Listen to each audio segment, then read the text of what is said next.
सियासत की बात करें तो यहां भी हालात मुख्तलिफ नहीं। सियासी बरसात में सियासी जमातें भी खुदरो जड़ी बूटियों की तरह सामने आ रही हैं। पंजाब में इस्तेकाम पाकिस्तान का ज़हूर हुआ तो आज पख्तूनख्वा में पीटीआई पार्लियामेंटेरियंस की रूनुमाई भी हो गई। परवेज खट्टक का कहना है कि सानिया 9 मई की पुरजोर मजम्मत करते हैं। परवेज खट्टक का दावा है कि पख्तूनख्वा से पीटीआई का मुकम्मल खात्मा हो गया।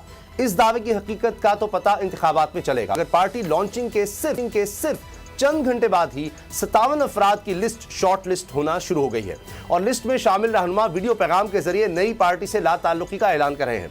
दूसरी तरफ इंतखाबात का मामला अब तक मुअम्मा बना है। मर्जी का निगरान सेटअप लाने के लिए पीडीएम इत्तेहादियों में मुशावरत का दौर चल रहा है। फैसला कौन करेगा, कहां होगा, यह भी एक मुअम्मा है। एक फड्डा मर्दमशुमारी का भी है जिस पर हुकूमती इत्तेहादियों ने बड़ा यू टर्न ले लिया है।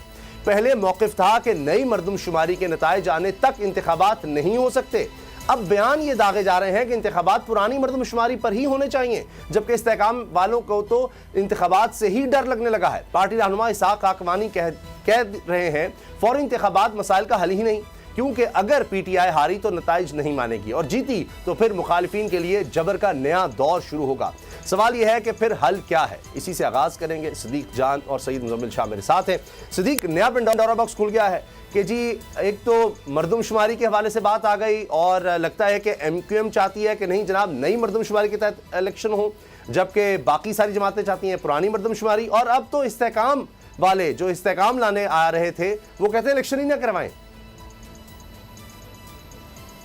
उसामा भाई, मेरा ख्याल है हम इस सबसे पहले वो जो आप स्टोरी आगे ले जाना चाहते हैं और मुझे पता चल गया है कि आप क्यों वो स्टोरी आगे ले जाना चाहते हैं, पीटीआई पार्लियामेंटेरियंस, वो मुझे समझ आ रहा है कि आप उसको आगे इसलिए ले जाना चाहते हैं क्योंकि हर 15-20 मिनट बाद एक ऐलान सामने आ रहा है कि जी मैं नहीं हूँ। तो मुझे लगता है कि आपको भी ये शक है कि जब हमने प्रोग्राम का आगाज़ किया है तो अब तक 10 लोग जो है वो इनकार कर चुके हैं कि हमारा परवेज खट्टक साहब की पार्टी से कोई तल्लुक नहीं है और हमारा जो उस लिस्ट में नाम ऐड किया गया वो गलत किया गया है। और आपको ये लगता है कि जब ये प्रोग्राम ख़त्म हो रहा होगा 7:53 पर तो ये तादाद 10 से 14 हो चुकी होगी। शायद इसलिए आप चाहते हैं कि हम प्रोग्राम के आखिर में जाकर इस पर बात करें। नहीं, आपने बहुत जबरदस्त पॉइंट उठाया है। हाँ, नहीं, पहले इस पर बात करते हैं और एंड पर एक राउंड अप ले लेंगे फिर।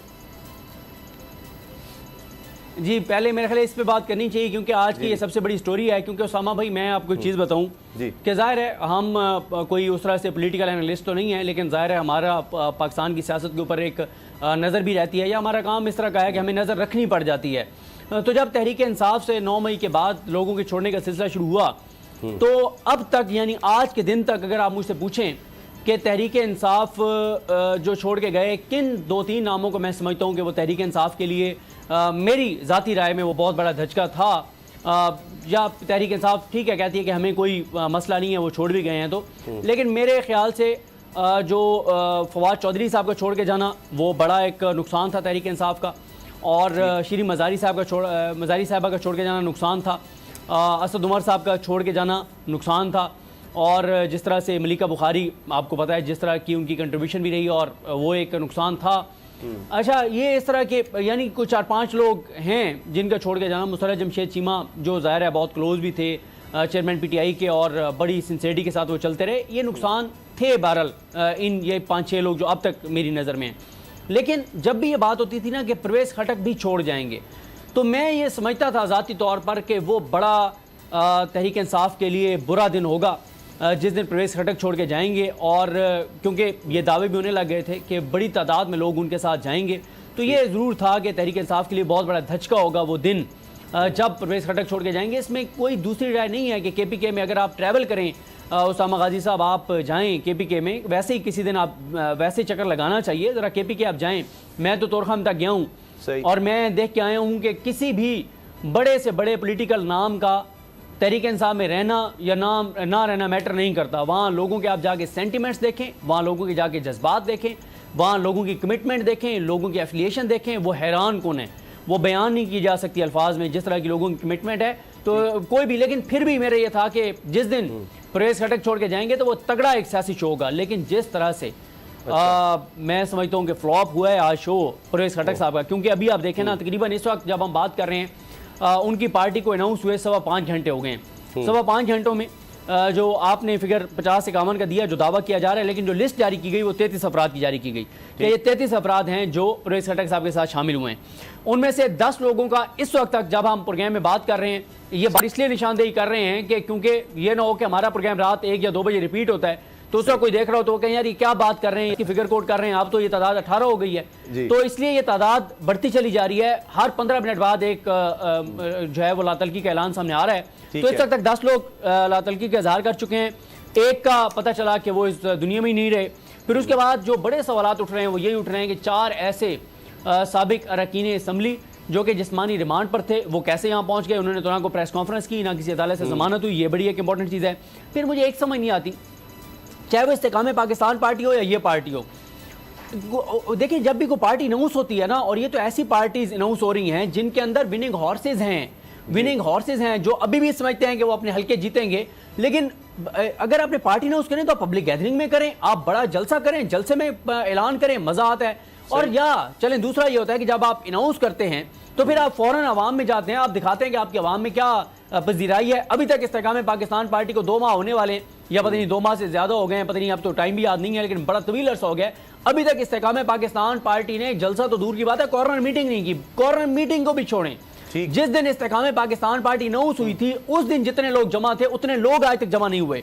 फिर उसामा गाजी साहब ये है कि मीडिया से राय इख्तियार कर रहे हैं, चाहे वो इस्तेकाम पाकिस्तान वाले हों चाहे आज वाले हों। मीडिया से पता नहीं क्यों इनका वो है, कोई पर्दा है, कोई पता नहीं क्योंकि आजकल आपको पता है हम लोग ये बहुत से लोग हम पीरों फकीरों पे बड़ा एतमाद करते हैं, उनकी बात को बड़ा वो करते हैं, इंपॉर्टेंस देते हैं। तो शायद कोई किसी पीर ने कहा है कि अभी आपने जो है वो जो मीडिया का सामना नहीं करना, आजकल के दिन जो सितारे हाल शाल हैं वो ये है कि जो है वो आपने मीडिया का सामना नहीं करना।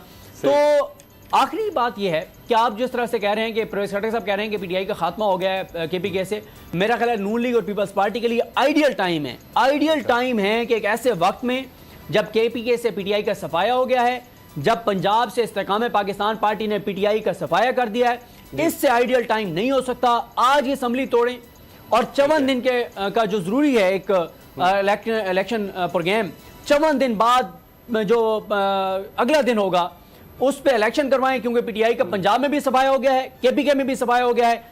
आइडियल टाइम है नून लीग और पीपल्स पार्टी के लिए कि 2/3 मेजॉरिटी लेकर ही आएंगे। इससे बेहतर टाइम नहीं हो सकता। फौरी तौर पे इलेक्शन में चले जाएं, जबरदस्त टाइम है। एक लम्हा भी शाबाश देर ना करें, आज रात 12 बजे से पहले असम्बलियां तहलील करें और फौरन इलेक्शन में चले जाएं। कमाल टाइम है, बड़ी जबरदस्त इनकी मेजॉरिटी आएगी और बड़ी जबरदस्त इनकी ताकतवर हुकूमत बनेगी। ये आइडियल टाइम। चलें, ये तो बड़ा अच्छा आपने सजेशन दे दिया। मुजम्मिल, आप क्या कहते हैं आज की इस नई पार्टी पर? देखें, ये वो अंग्रेज़ी में कहते हैं ना कि we learn from history that we do not learn from history, कि हम तारीख से ये सीखते हैं कि हम तारीख से सबक नहीं सीखते।